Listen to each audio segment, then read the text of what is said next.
But I had a big falling out with WWE right as the DVD came out. Why? Because I listened into a conference call that I was supposed to be on a Smackdown conference call, and I listened into the Raw conference call. What'd you hear? Actually, this is funny, and this is a story in and of itself. I got sent home because I got busted listening into the Raw conference call, and the truth of the matter is, I didn't really listen into that call.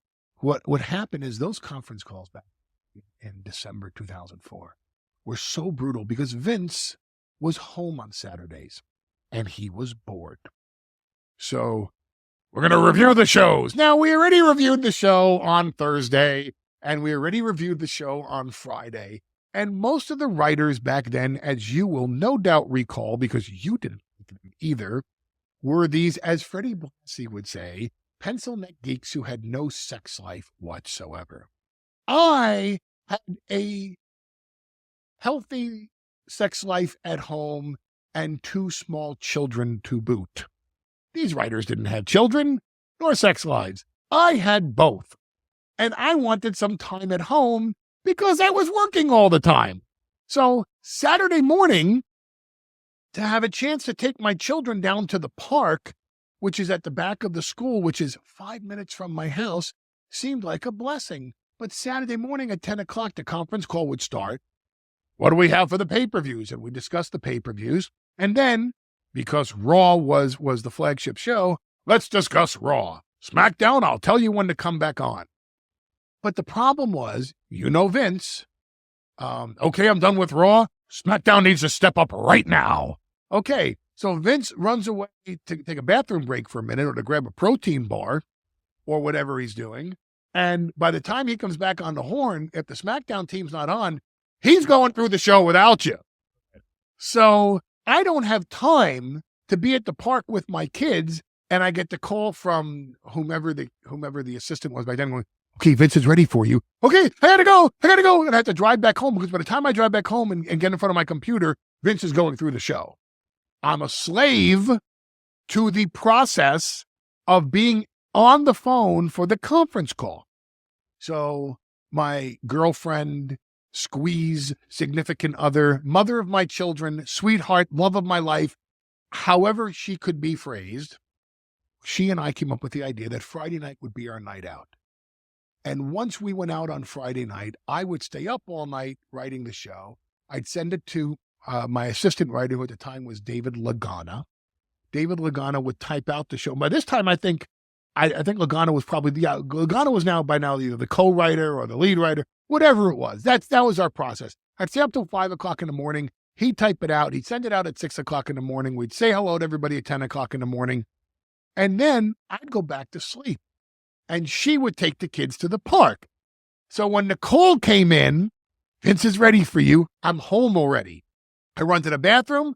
I do my thing. I run downstairs. I pour my iced tea or my coffee or whatever. The computer's already on. I'm on the line. And one way to do that was when the 10 o'clock call would end, I wouldn't get off the line. I'd stay on the line. I'd put the phone back in the charger and I'd go to sleep and I'd have the phone on mute. Hey, you need it on the phone. I'm already on the phone. Right. I'm there already. On that particular day, when I put the phone in the charger, it was unplugged. And so the battery, after about 2 hours on the phone, dies. So Vince is on the line. And of course, they're talking about the most sensitive subjects in the world. And this is back in November. And they're talking about Raw's contribution to WrestleMania. They're on a tear. They're actually booking this thing out to WrestleMania. So imagine how top secret this is. And all of a sudden you hear, click. And I didn't say my name. And they hear blank has left the conference. And they go, oh my God, someone is listening in to our phone call. And they research who called into the call. And of course, that's Paul's number. So they come to me and Stephanie was so angry at because I was on her team, which made her look so bad to Vince. And Stephanie comes to me and she says, how could you do this to me? Do you know how angry my father is at me? How could you listen in to the Raw call? I want an explanation from you. Look me in the eyes and tell me why on this day, December 3rd, 2004, you listened in to the Raw conference call. And as God is my witness, on my children, I swore to her, I didn't listen in, because the fact was, on that particular day, I went back to sleep and I didn't listen in to the Raw call. And I enraged her so, and Vince was so mad at me, and he would say to me, look me in the face and tell me, just give me a reason why. Why would you listen into the Raw call? And I would say to him, you're the guy that wants ruthless aggression.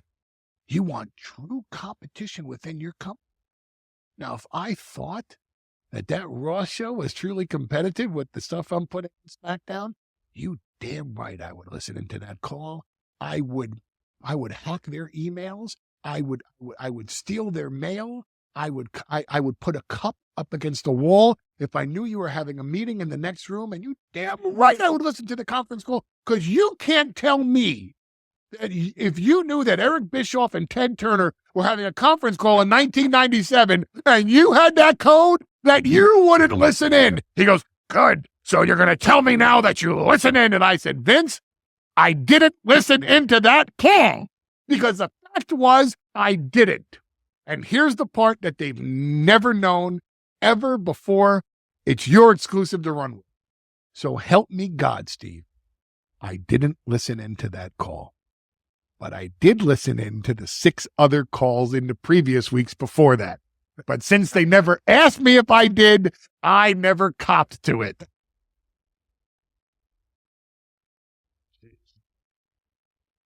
You're a piece of work. So they threw me out after I did a casket match with Heidenreich and The Undertaker. Yeah. And The Undertaker tombstone me and put me into the casket, which was my farewell.